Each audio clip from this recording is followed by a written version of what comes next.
Hey, what's up everyone? Huei-Yuan coming to you from Cupertino, California.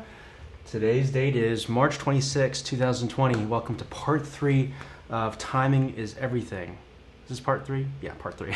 Part 3 of Timing is Everything. If this is your first stream, my name is Huei-Yuan. We've been doing some weekly live drumming lesson streams for this couple weeks now. And we're working out of the Marching Percussion Playbook, which is my book. And the second volume is called Timing is Everything. This particular volume is available as a free download this week. Let's see if I can pull it up here, right there. You can see this on Facebook and YouTube if you're watching. If you just go to huei-yuan.com/free lessons, I'm making this second volume available for free this week. And if you want to find me on all social media handles, it's at Huei-Yuan, Facebook, Twitter, Instagram, the whole deal. As you're coming to the room, thank you for those incoming hearts to those of you who are tapped right now. And let us know where you're watching from. You can say, hey, what's up, Huei? Watching from Houston, Texas. And just say hi, because this is about building community as well as it is about the lessons and the content that we're talking about. And also, if you enjoy this type of content, make sure you hit that like, subscribe, share, notifications button. I'm getting more messages as we're doing more of these live streams. People are like, oh, I just found these. And so the more we can share this with our other drumming friends, again, this is about the drumming content, but it's also, you know, people are starting to get a little wonky being cooped up in their houses all day. So this is a way for us to all connect and say hi to each other. So those of you who are coming to the room, thank you guys so much for coming in. Hey, Chris, watching from Long Beach, California. What's up? Nick, also from Long Beach, California. Chris, welcome. Magor, Javari. Yeah, Isaac, how's it going, guys? Woo, happy whatever day today is. Starting to lose count here.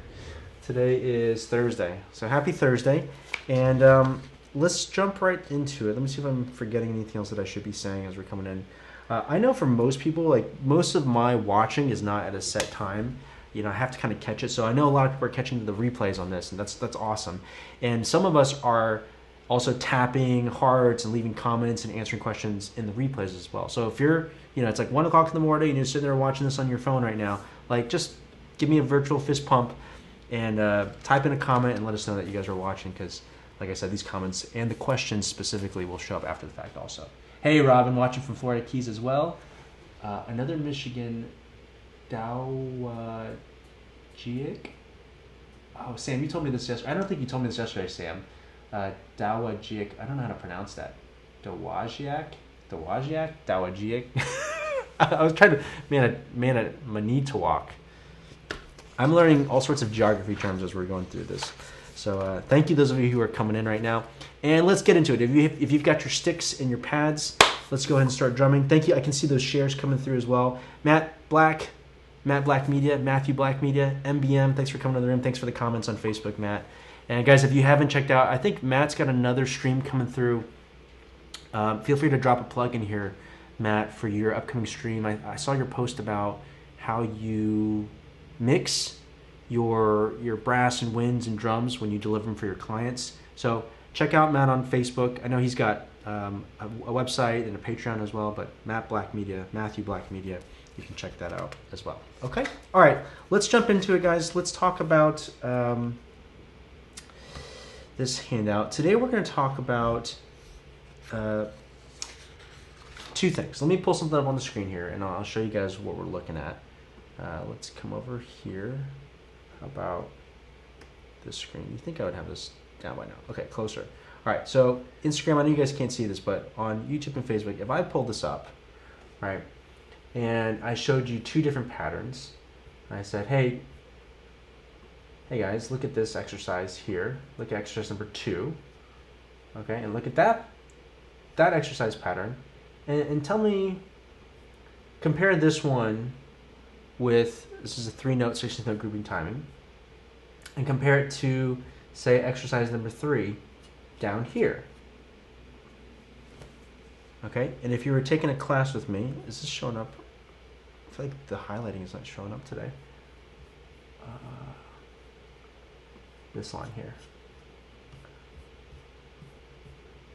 Get these dimensions. I'm trying to make this readable on mobile for people, because I know a lot of people are watching this on their phone. Okay, which one do you find easier or harder? Is it the 3-note 16th note time patterns or the 2-note 16th note time patterns? And I noticed that this zoom is a little bit different from what I see than what you guys are seeing on the screen. There we go. Okay, there we go. It's getting better. It's getting better. A little bit every day. It's a tough one. Sam. Oh, Sam says, hello. Okay, so which one is more difficult? Watching from Carmel, Indiana. Carmel, Indiana. Awesome. Tyler, welcome to the room. Okay, so the question is 16th note timing patterns. Which one is easier or harder? 3-note 16th note timing patterns or 2-note 16th note timing patterns? Okay, so the first example.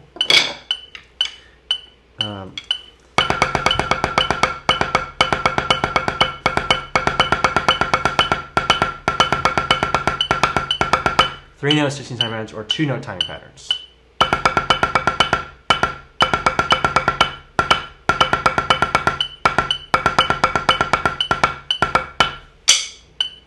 Which one is easier? Which one's harder? You can just type in 3 or you can type in 2, right? When people start typing questions. Hey, Jari, long time no see. What up from Naptown? Oh, seriously, man, I'm needing a nap. Just made a cough right before we started. Facebook, Matthew, Black streaming, Friday. Oh, this is showing up over here in the comments. Hopefully it shows up correctly on Facebook. But when you type in HTTPS:// in my comment feed, it shows up as like a face. That happened to me the other day too. So hopefully this, after the fact, will show up correctly. So Jari says 2-note timing patterns. We've got some 2-note. Sam says 2-note timing patterns. Tyler says 2-note. A lot of 2-note timing patterns. Okay. This is where I do that teacher thing to you where, you know, I ask you a question, you go, oh, it's this, and then I go, actually, right, so I throw you a curveball. And the answer, and if you read volume number 2, is actually, it depends, right? And this was the answer that my teacher, one of my teachers, gave all the time when I was an undergrad.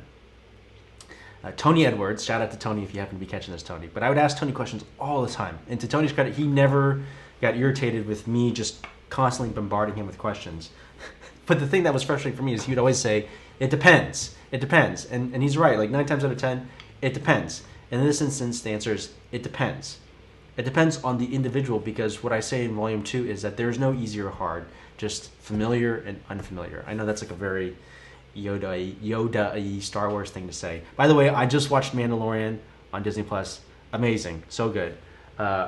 But there's no easy or hard, just familiar and unfamiliar. And for most people, they're very familiar with these 3-note time patterns, and they don't practice the 2-note ones as much. And then what they practice the least are the 1-note time patterns. 1E-enda, 2E-enda, 1E-enda, 2E-enda, 1E-enda, 2E-enda, 1 and 2 and 2E-enda, 1E, 2E-enda, 1, right? Those they're like blah blah because they haven't practiced the 1-note and the 2-note 16th note time patterns as much. Okay, so read my full explanation about this in the chapter. But what I want to stress to students and to the teachers out there is just remind your students that at one point when you learned 8th notes, you were good, and then the first time you saw triplets, you're like, whoa, which ones are easier or harder? Triplets or 8th notes? 16th notes or triplets? Quintuplets or 8th notes? And again, it's just whatever is unfamiliar to you. You can move them from being unfamiliar to familiar, and the more familiar they are, the easier they'll be. Okay, so let's drum through a couple of these together and start making that step towards making these more familiar. So we're going to play through these 2-note timing patterns, and we'll just loop each one a couple times. Let's start with this first one. Let's move this down to 80 beats per minute on the metronome. Okay, and if you're at home by yourself, you know, you want to be careful that you don't rely too heavily on the metronome. That's like way further down the road for most people. For I would say the majority of the population, just turn that metronome on. You've got to have that on to make sure that you know you're practicing and building correct reps and the correct habits, right? So turn on that 16th note subdivision to help you out, right? And you can gradually start fading them out, which I'll show you here in a second. And then eventually, you'll just be using the metronome to spot check you. And so Benny Grebb's got a great lesson on this. He talks about that you're asking permission for the metronome for where the time is. And it's not that. You're playing with authority, to borrow a Bill Bachman term. You're playing with authority, and the metronome is just to confirm that, yep, you know what you're doing. So that comes with time as we're doing this. Okay, here we go. So I'm turning on the subdivision for now. I'm going to turn the 16ths just a little bit softer, but the chirp is the predominant, okay? So first pattern, 1E, and we'll just loop it. Ready? 1, 2, ready, go. 1E, 3E.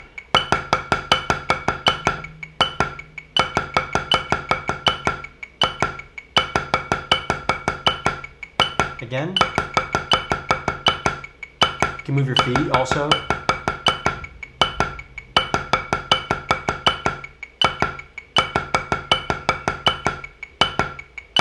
Okay, and so part of this is building that consistency. Like that was my first go at it. I would give that like a 92 out of 100, right? I'm in the ballpark, but not every single one was perfect. So yes, you're trying to make sure that first note lands on the beat. You're trying to make sure that left note's right on the E. You're subdividing and internalizing all the 16th notes as your auditory graph paper as you're playing. But a few motion things that you can also be aware of is a lot of times when people start playing these syncopated rhythms, they whip the stick or they have to kind of like one E. I was this way when I was in high school. I was like, okay, I'm going to catch that E, right? And one thing that bass players and the bass lines that are so great about is that even if it's on the E or the N or the the stroke that they're using for that single note is just as fluid and relaxed as the preparation for when they play 8 on a hand, right? So no jerky motions as you're doing this. And if anything, you want these first 2 notes to be a continuation of that 16th note check, right? So it's not, here's a thing, and here's a pattern, and then here's a check, and then here's a pattern. It's not that. You think 1, 2, and then I just stop playing and that relaxation, that sound, that flow that you have from the check into that first pattern, you want to replicate for 4E as well. 1, 2, 3E and a 4E and a 1, 2, 3E and a 4E and a. So yes, it's about timing. Yes, it's about subdividing, internalizing the tempo, moving your feet as you're doing this, but it's also about your sound, your feel, your flow, and building your comfort and familiarity with this rhythm. Okay, real quick, I should also mention that there's an open Q&A section for this, so as questions come through, if there's a question about what we're talking about at this moment, great, just type that in and hold it for a second, and then when I stop talking and I say, hey, what's up, questions, boom, then drop it in so that I can make sure I don't miss any questions. If you are a teacher or you've got a tip that you want to throw into the conversation, please feel free to do so, at will, because these streams are for us to also learn from each other as we're doing this, okay? And then the open Q&A, which you could ask me questions about, Huei, what do I do with my ring finger and left hand traditional? You can ask those at the very end for the open Q&A session, and we'll take those kind of like other questions at the end. Okay? All right. Matt Black says, love the Benny Greb lesson. Yeah, I caught that on Drumeo. And I really want to get Benny Greb's, he's got a DVD that I saw come out probably a few years ago now at this point. I just never got around to getting it, Dad time, you have the luxury of just sitting around watching videos all day, but I'm sure there's lots of nuggets of gold in there as well. Okay, so that's the 1E pattern. Do that a bunch more on your own. And if this is too fast, don't be afraid to drop this all the way down to 60. 80 is actually a little bit already on the brighter side. And the tempo that I would choose to introduce this to depends on the student, right? This is a quick teaching tip. As you're doing this, you're always reading, the ability level of the student and where can I introduce things, right? So if you know that student A is here, and you'd say, okay, let's introduce the topic here. But student B is down here. He's just trying to remember which hand is the right hand, left hand. Maybe I would slow this all the way down to 60. And so you've got to kind of tailor the speed and the depth and the amount of content that you're giving someone as you're giving this to them. So this 80 tempo I think is a pretty conservative, but I would not hesitate to drop this down to 60 if needed. Okay? All right, let's look at the next pattern. 1, a 2, a 1. Okay, so same thing, check, okay? And 1, and 2, and da da da da da da da da da da da da 1E and a 2E and a 1E and a 2E and a 1E and a 2E and a 1E and a 2E and a.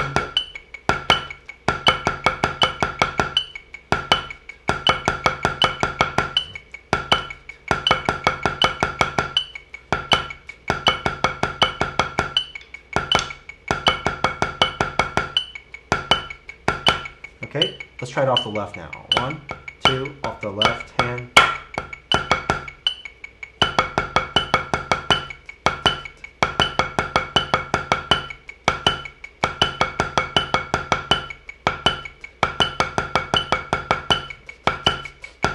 Okay, and the thing that you want to highlight here also is that we are being very analytical about this. Like, we have to understand first, okay, there are a bunch of 16th notes. That's my auditory graph paper. This note falls on this line of that graph paper. Okay, I'm subdividing all the 16th notes. Got it, okay? But also, as you're doing this, you have to kind of bop in and out of, if I take these out, right, all the subdivisions.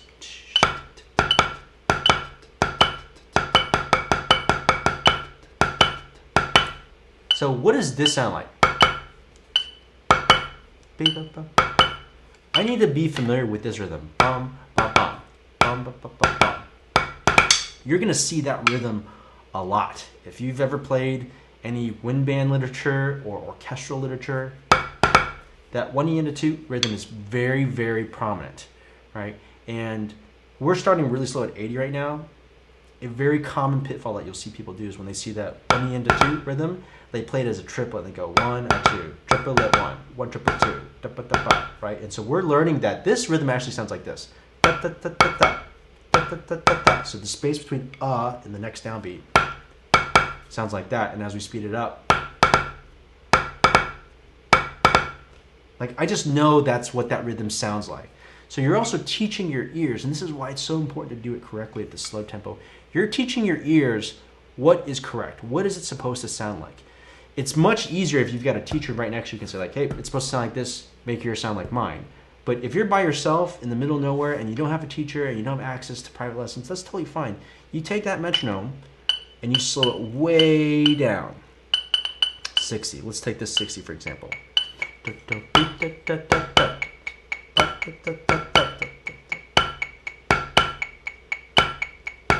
Okay, and then you say, okay, I'm going to try it at 68. 1 riendo, 2 riendo, 1 riendo, 2 riendo, 1 riendo, 2 riendo. Got it? Let's try it at 76. So I'm just going up in 8-beat increments, right? Go riendo, 1 riendo, 2 riendo. Got it? That last one was a little rough.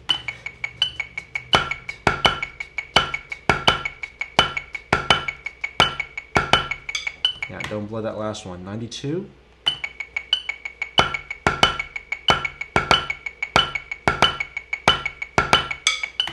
$100.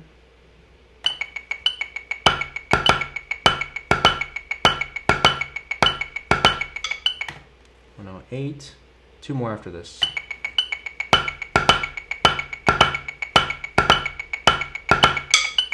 Okay, and then 116.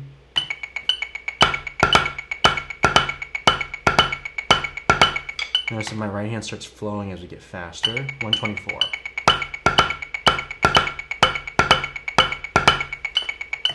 Take these out.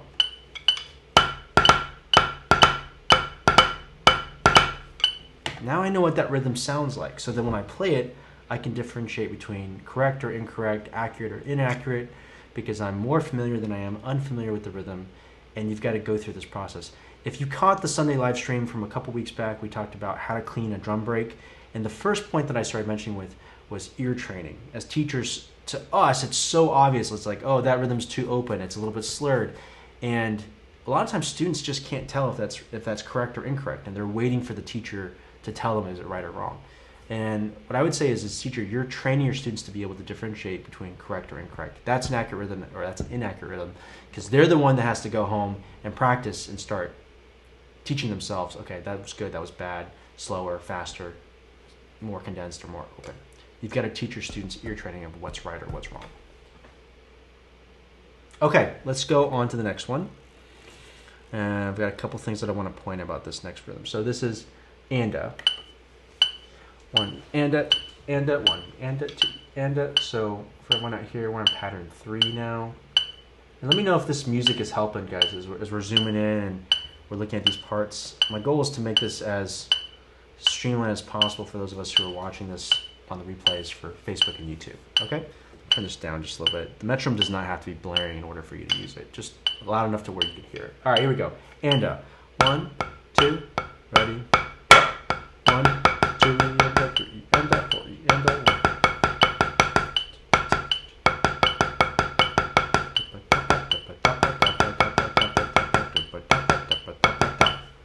I'm still rushing at the very end. Careful at it.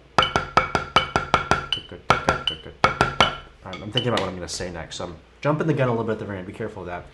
And the thing to notice about this is, yes, we're subdividing all the 16th notes right now, but you can also think about what we talked about yesterday's lesson, which is the composite rhythm between the downbeat and the rhythm that you're playing. So if you filled in the downbeat here, right, I'm putting my foot on the downbeat. In my head, you can hear dum baka, or you can even hear like two bass notes, dum dum ba dum dum ba You've got to be able to. All bass players, people who play in bass lines. I spent my first year in high school playing bass one in the bass line. Right, I was crushed that I didn't make the snare line my freshman year. But in hindsight, that was one of the best things that could have happened to me, because I was forced to really master all these 2-note and 1-note timing patterns, because as a bass player, you've got to be able to split all these partials that are going through, right? So as you're hearing this, dun, dun, da, da, dun, dun, da, da, you can hear the composite rhythm, and there's lots of different composite rhythms that you can hear. As you can see, you can hear 1E, dun, dun, ba, ba, dun, dun, ba, ba. You can hear just the downbeat, dun, ba, ba, dun, ba, ba. You can hear dun, dun, da, da, ba, da, da, da, da, da, da, da, da, da, da, da, da, da, da, da, da, da. Right? You can ba ba da da da da da. So you could put different beats against what you're playing, and I mean you can go down a whole rabbit hole here about what you're making your own beats and playing along so you feel the groove.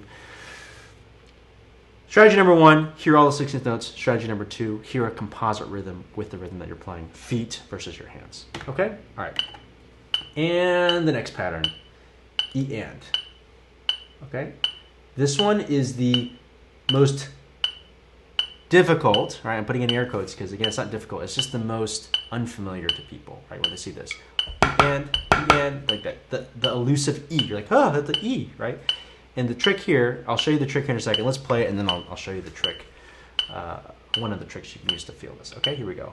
1, 2, ready, and 1, 2, and it.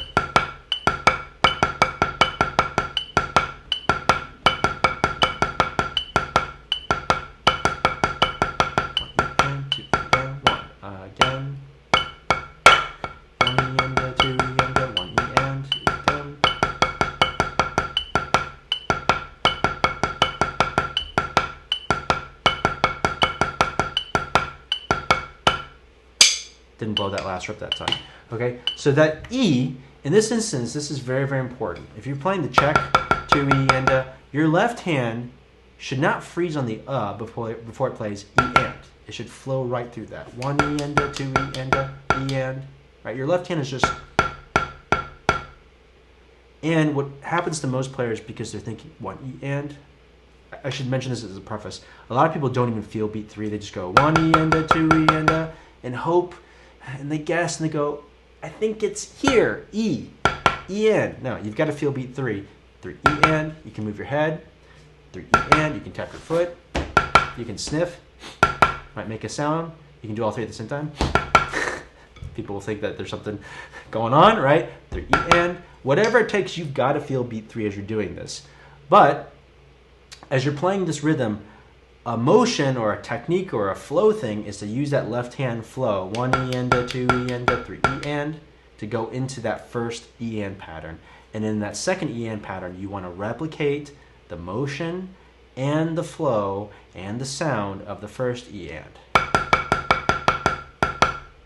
If you see this, 1 E and 2 E and E and, E and, all right, even if I play the right rhythm, but I'm jerking and I'm kind of like tweaking to play that last note, but that, then that's not right. You've got to get, it should be just as fluid as if you were going, right, those first notes, and I just plucked out 2 notes from that beginning portion. Okay? All right, let's play that pattern off the right hand now. Sorry, off the left hand, but we'll play the E and off the right. 1, 2, ready, and. Right hand flow.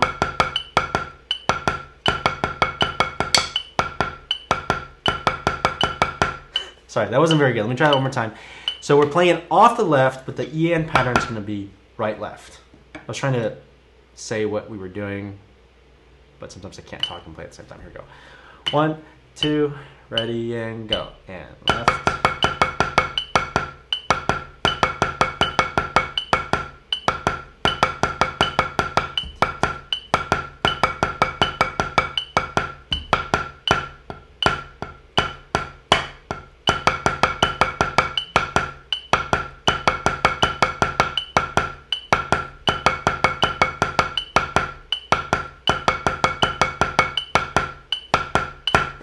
A little bit late to that release.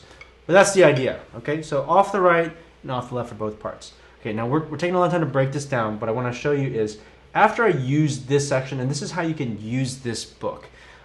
One of the things that I've figured out, and this is why we're shooting these video lessons also, is that I've written these volumes for the Marching Percussion Playbook, and in my mind, I know how I use them, right? The first step for me was just to write down all the exercises that I use when I teach with my students so that I can say, hey, you need to play this exercise here. There's something that they just have with them as opposed to me having to handwrite the exercises or teach it to them on the fly by rote. The limitation of this book, though, is I don't have all the ways in which I use it when I'm teaching to teach the students, right? So we're shooting these videos now, so eventually these videos and the book will be used in tandem with one another, and you can see how you can use this when you're teaching yourself or working with students to build these skill sets. Okay, so after you've learned each of these patterns, and notice that we just sit on one for a long time. I'm just introducing them now.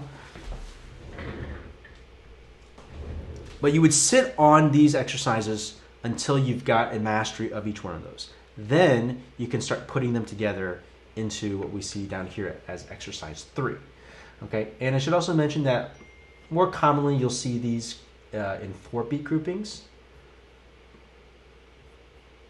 Oh, my buddy Brian. You'll see these in 4-beat groupings, and we're playing these in 2-beat groupings. So like when I was in high school, I learned this exercise as being 1E and a 2E and a 3E and a 4E and a 1E and a 2E and a 3E and a 4E and a 1. I offer 2-note groupings because sometimes 4 beats is a long time to go, especially for middle school and high school students before they can anchor down and get back to a comfort zone with check.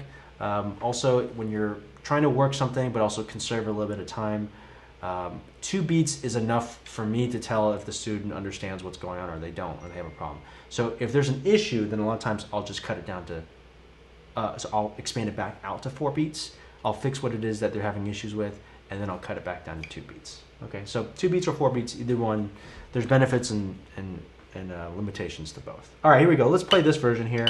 We'll do it off the right a couple times. We'll do it off the left a couple times, and then we'll take some questions. What is going on? Something is blowing up over here. Oh, here we go. 1, 2, ready, and 1 and a 2 and a 1 and a 2 and a 1, 3 and a 4 and a 1, 1 and a 2 and a 1. Thank you for those hearts. Again, go. 1, 2.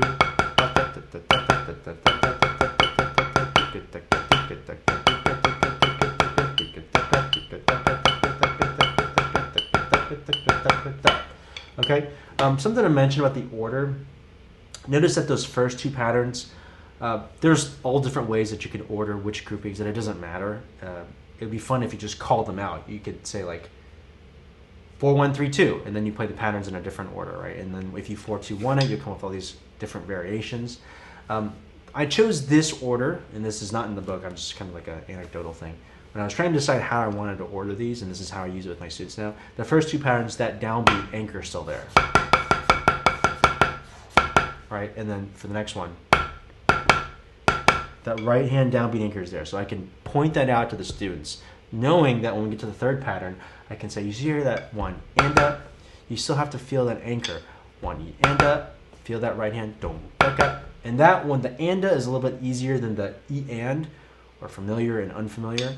So that's why I put that pattern. And then the last pattern, I can reference the 1 e and pattern that we played when we did 3-note timings. So I can think, okay, make sure you still hear 1 e and then just play e and. 1 e and, 3 e and.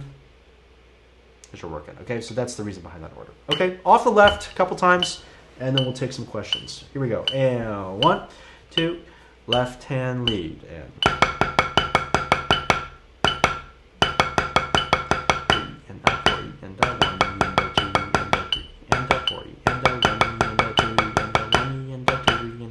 my bad again.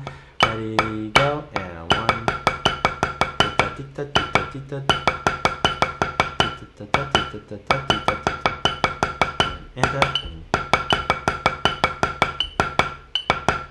I can't play my own exercise. One more time. Off the left. 1, 2, ready, and.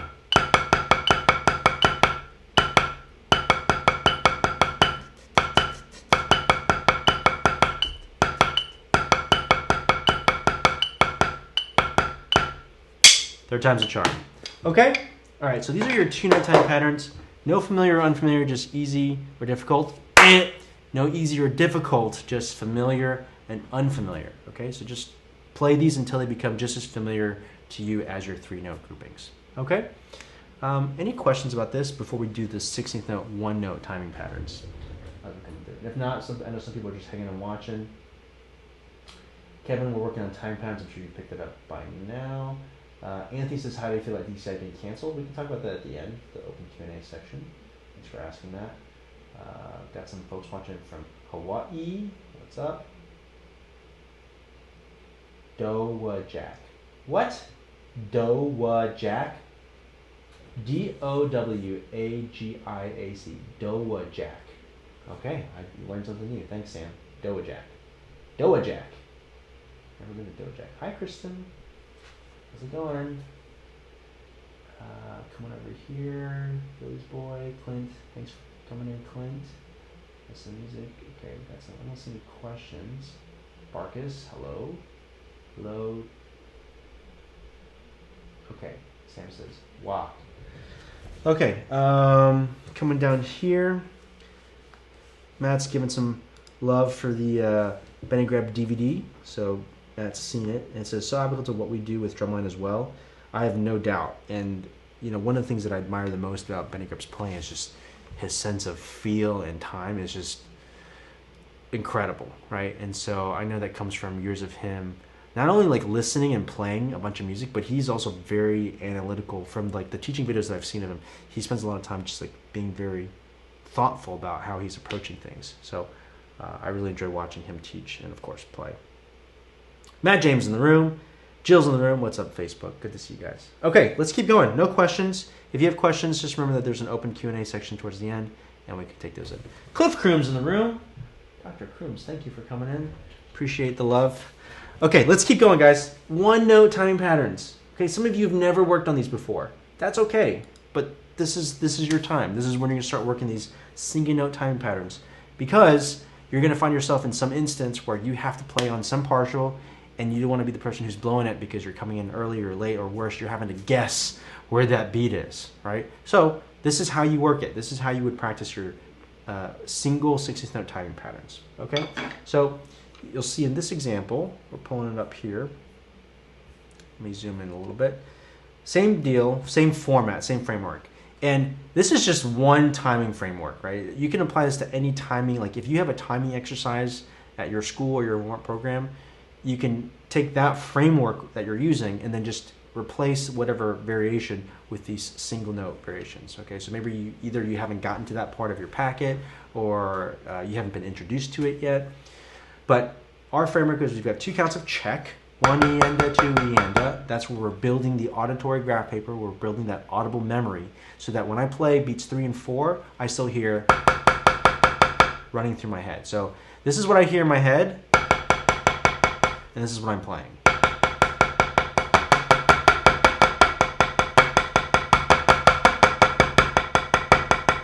So I take a copy of this, Control-C that, Control-V that on top of 3 E-enda, 4 E-enda, so that I don't fall into that sand trap of going 1 E-enda, 2 E-enda, 3 E-enda, 4 E-enda, and jumping the gun on beat 4, right? So in this instance,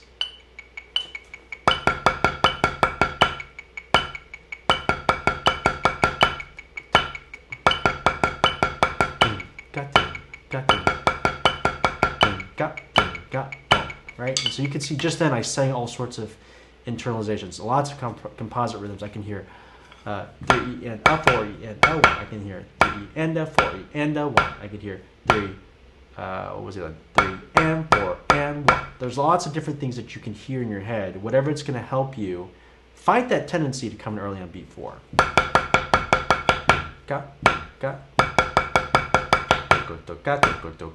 When it gets really fast, like it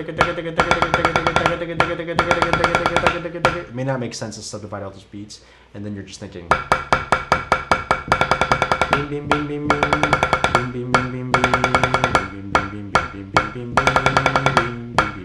right, whatever it takes to not jump the gun. But to get really accurate and just sniper level accuracy, you got to start slow.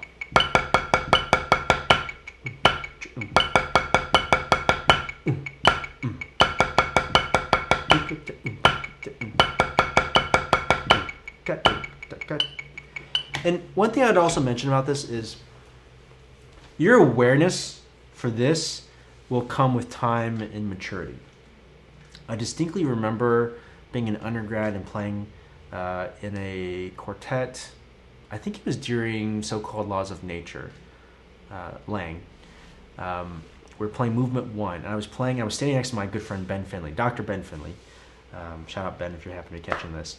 And we were playing this part, and he was being such a gentleman about it. But basically, I was jumping the gun and like kind of blowing through beat 4 and coming in early on beat 1 of that next phrase. And one thing he was just like kind of showing through his body language was like,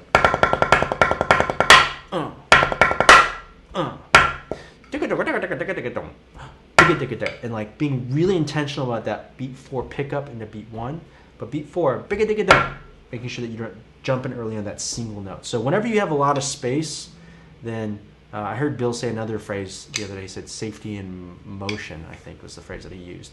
So even though you're not moving during 3E and 4E, and you can imagine that you're teaching your hands what that space feels like also, right? So there's a lot of levels of learning happening. Your auditory, your mechanical, your visual, and then you're basically calibrating yourself with the metronome.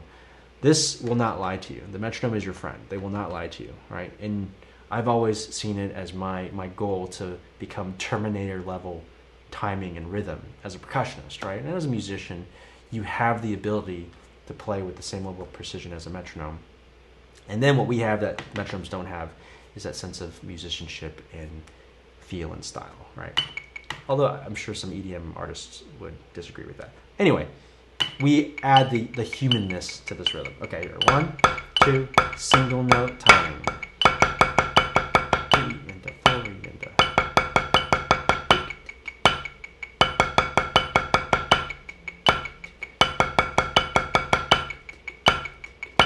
Okay, can you play that note bang on, square in the center of the beat, on the beat, okay? Try the next one.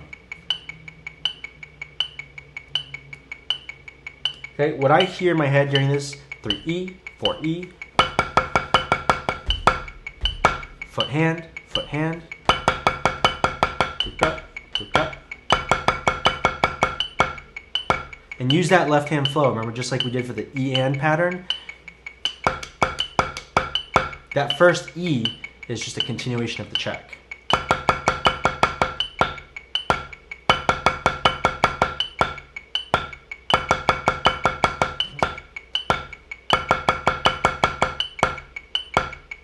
So whether you're flowing through that or stopping the stick,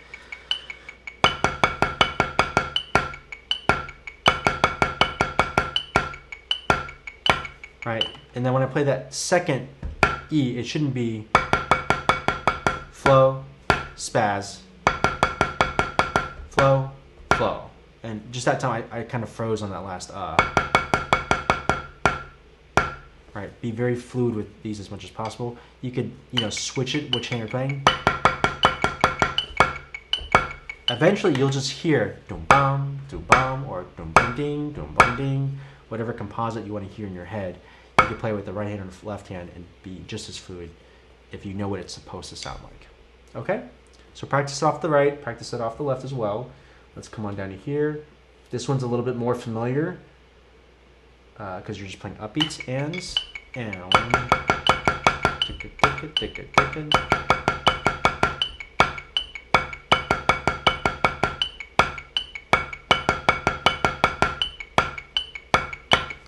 I can't tell you how many drum phrases are blown because of the pickup. It's like whatever you're playing, right? Because people struggle with coming in on the upbeat or the pickup into a phrase. Dum dum ding dum. Some pickup or 1, 2, 3. 1, 3, right? So this is where you're doing the work portion, so that when you get into the musical portion, you're not guessing, hoping. Hope is not an effective performance strategy, as my teacher used to say. Hope is not going to help you with this section. You've got to work these patterns beforehand. Okay, do that exercise off the left as well. And then everybody's favorite. This is the hardest. And by this point in the lesson, you know that it's not the hardest or the most difficult, it's just the least familiar. Okay, here we go. Off the right.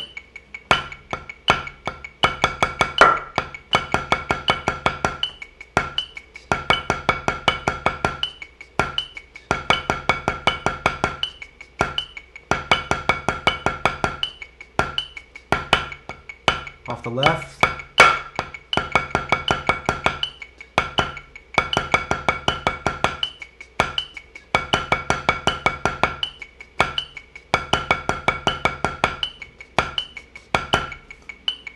Okay, so work those out. I gotta say, to me, when I was going through this learning phase, high school, I understood and I knew of these. College, I really worked on these. At this phase of my playing career, I still use these as maintenance. You know, every once in a while, I'll play something in the music and a part doesn't feel right. I'm like, oh, this part lays kind of weird for me.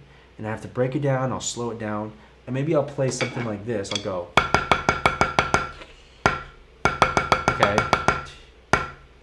okay, so that's what that feels like. And then I put it in the music. Ding.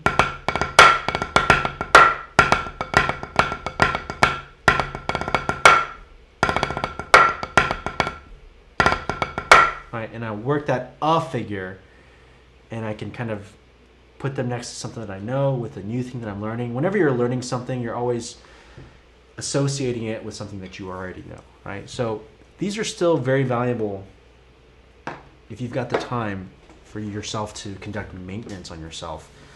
Just like you get your oil changed. Again, the car analogies.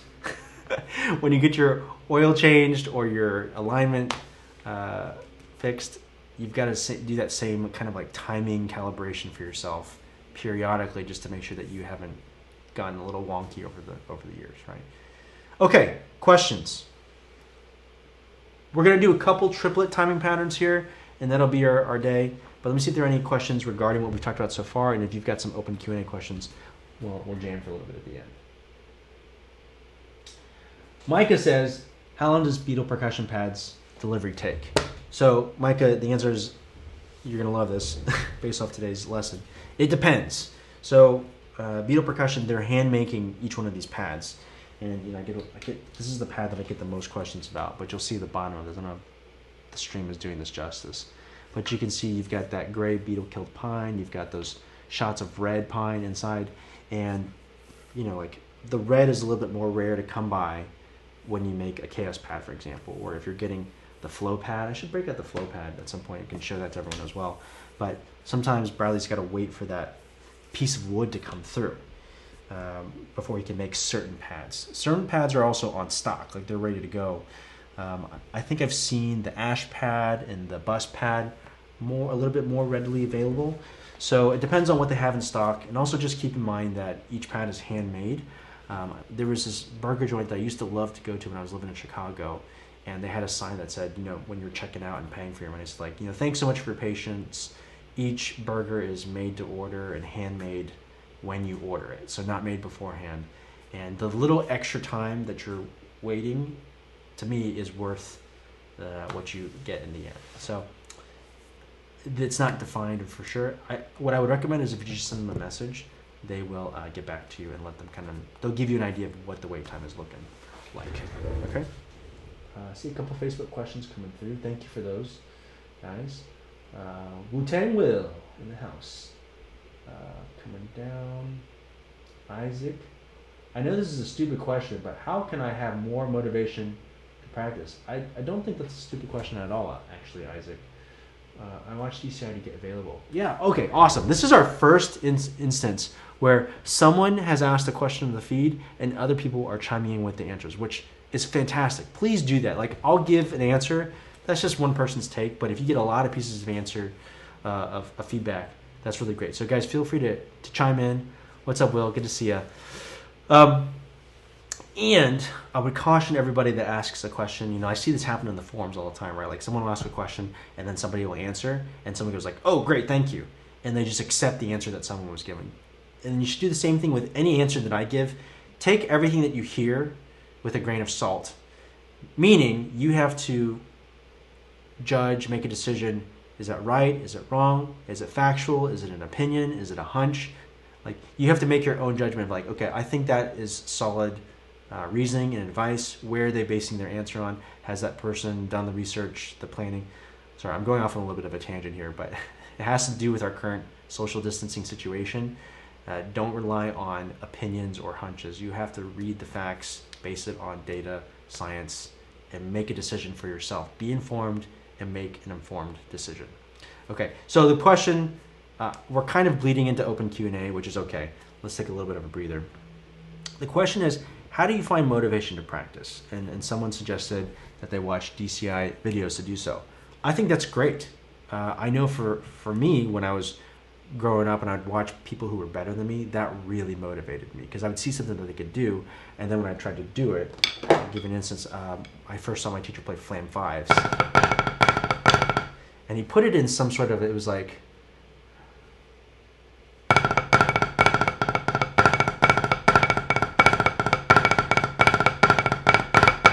it was in like float flams, but with flam fives, and I could not play that at all.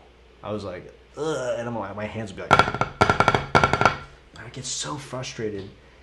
And Matt Quinlan, Matt, if you haven't been watching this, what's up? Matt said something that was very wise to me. He was like, listen, think about how long I've been playing and how long have you been playing, right? Like, you got to give yourself a little bit of time. Be patient, right? So for some people, the reason I'm mentioning this is when they see someone who can do something that they can't do or someone that's better, you'll hear them say like, oh, I can't even, or I hate you.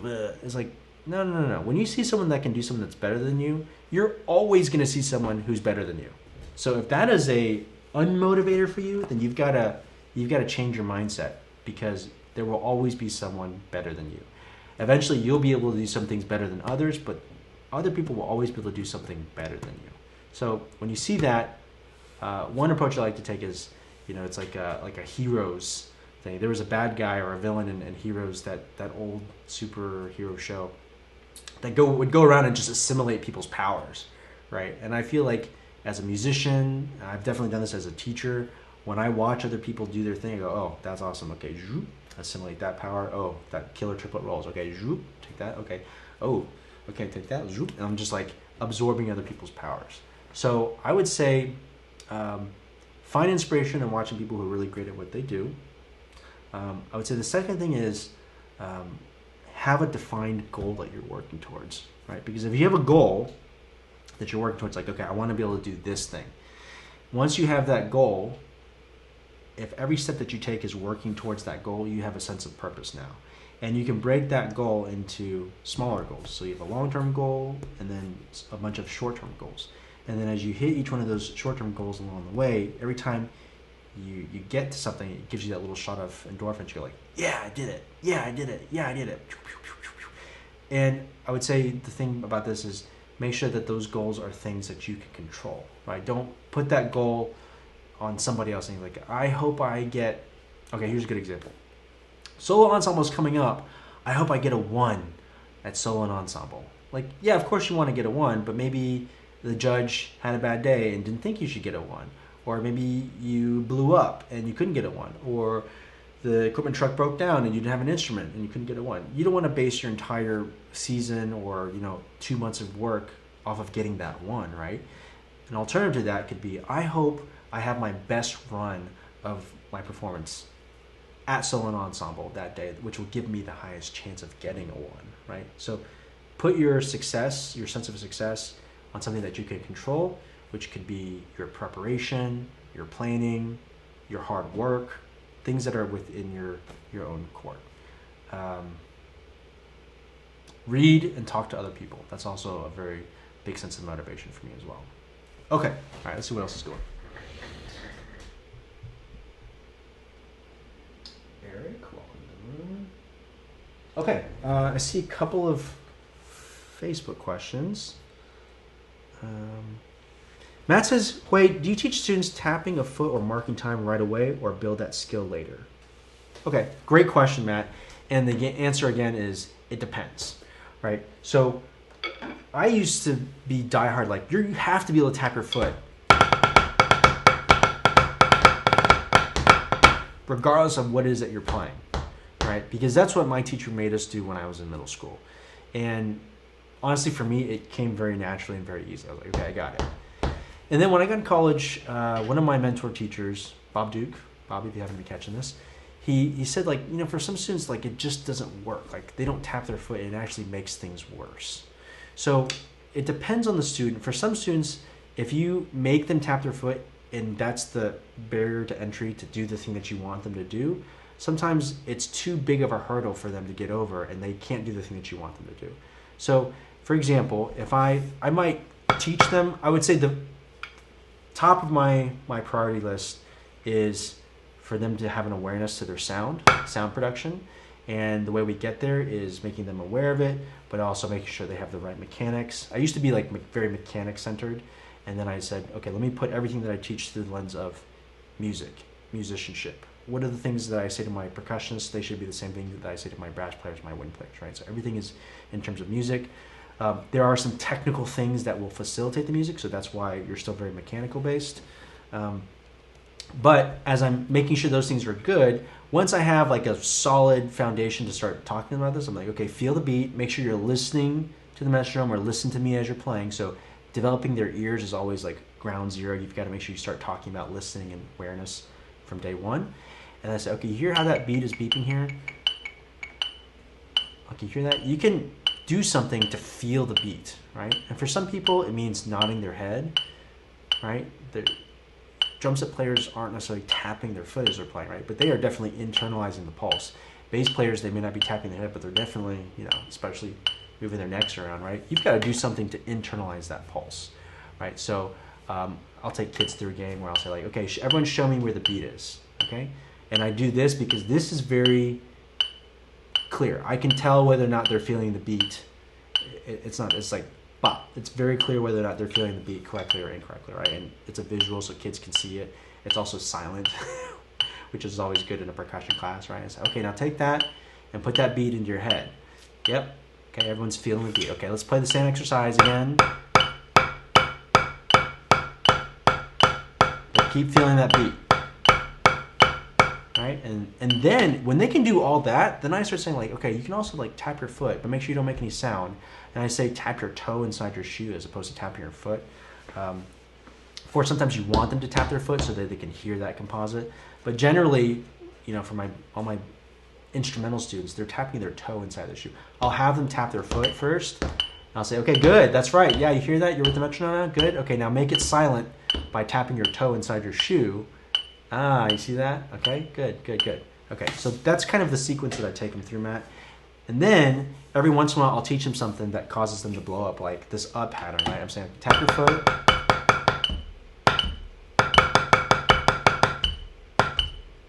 That syncopation between hand foot is too much for them. So I'll just say like, just get the hand thing down. Okay, now you remember that foot thing that we're doing? Now see if you can put it together. As opposed to, you will have to keep tapping your foot. Keep tapping your foot. It's only going to work if you tap your foot. Now, I will say the epilogue to this is if you can tap your foot, right, that's like you're playing drum set. If you can play that bass pattern and play the hand thing that you're doing, then what? Because the bunny was saying, okay, my daughter just walked in. If you're I've completely lost my train of thought here, what we're doing now. So if you say like you can't do the thing until you do this thing, sometimes it's too much. Okay? All right. Let me see if that answered Matt's question. See, let me know if there's any follow-up questions with that. On foot, okay, sorry. So I didn't see that second part, Matt, which was like when working on foot time exercises. I would say just make sure that you're watching, and if the feet are causing their hands to blow up, make sure it's not a hand or an understanding, a comprehension bit first. If it's not that and they've got the hands solid, then gradually try to reintroduce the foot to see if they can do both. Okay? Let me move this view to here. Should have done that earlier. Okay. Next question. Jirai says, hey, when playing traditional, how can I keep my pinky in place? Okay, so Jirai, I've seen lots of people do this, and I'm actually not, I did not have this problem. So I don't have like a first-hand experience of like, okay, what did I do to fix this thing? I would say that when I first started, we did this bit when I was in high school. It was like, you know, mid-late 90s, where they did the pinky curl, right? Mimi, asking my daughter to close the door because little brother's going to run in here in a second. This is my cue that we're going to have to start wrapping up here in a second. So I would curl the pinky like this, and then when I started relaxing my grip a little bit like this, and the pinky would be down here, then I just think of the ring finger and the pinky as being one bit. So I've seen some people put tape and actually tape their fingers together until that feels comfortable for them as they're playing. If you see that your pinky is relaxed and it's kind of just like, let me make sure I'm playing traditional. Yeah, how can I keep my pinky in place? Like if you see your pinky kind of flopping around like this, then the key is just to be aware of it, right? So generally when you've got something that you're trying to inculcate or program into yourself, it's about a couple things. One, slow down, right? So just do whatever it is that you're trying to do at a slower tempo. And they're like, okay, yeah, that looks good. And then as you get faster, right about here, you're like, oh, pinky starts coming off. So you make a note of what tempo that happens in your practice journal. Okay, at 120, pinky starts coming off. Okay, so then when you practice the next day, you know you need to start at maybe 112. Pinky's on. Let me see if I can get through 120. Pinky's still on. Okay, yeah, 126. Ah, pinky comes off, right? And then you make a little note for that. And this is where you have to think long game. You've got to practice as if you're working towards your goal of what's going to happen in 2 weeks or 3 weeks' time. That's coming up. Okay? All right. Oh. Thank you. Okay, okay, okay. Oh. My daughter just drew this, and she asked me to show this to everybody. Great. 你要加颜色吗? Okay. 好，谢谢. Bye-bye. Okay. So, Jirai, 1, slow things down.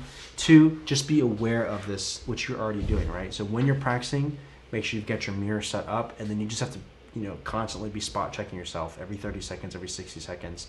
Because the more you do it the more you practice with the habit that you're trying to fix, you're indirectly telling your body like, hey, it's okay for you to do that, right? So you've got to fix that thing that you're trying to correct immediately as soon as it happens. This is also the advantage of having like a coach, someone that can watch you, because they're going to catch it a little bit sooner than you do sometimes.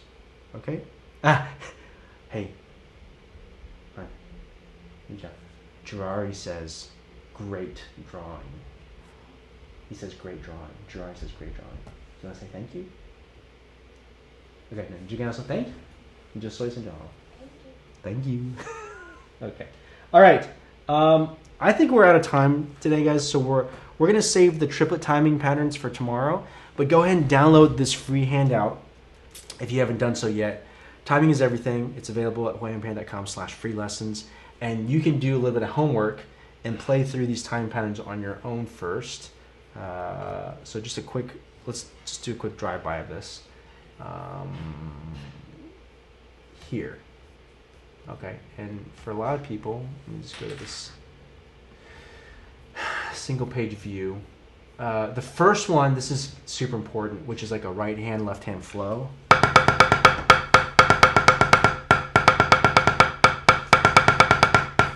All right, and more commonly, you might see this without the downbeat for the left hands. All right, you get that flow thing down. I see a lot of people playing 16th note flow, and they don't work triplet flow, and for some students, it's like, yeah, duh, transfer is no problem. I noticed that this is a breaking point for a lot of students where they play triplets all of a sudden, like they can't flow for some reason. So that's why that exercise is written down. Oh, Instagram. And then for other students, sorry, I just lost the Instagram feed over here, Facebook, YouTube. And then for some students, it's a piece of pie. So that's why I wrote this down for here. Do the 3-note timing pattern and do the 2-note timing pattern And of course, there's one note timing as well. Okay, so we'll do all the triplet time patterns tomorrow in our session, and pick back up. And then that takes us to Friday. And then Saturday, we'll do like a drum day. Similar to last week, we'll just drum through all the exercises that are in the exercise portion so that there's a record of what each one of those looks and sounds like. Okay? All right. Any other questions? I don't see any other questions coming through.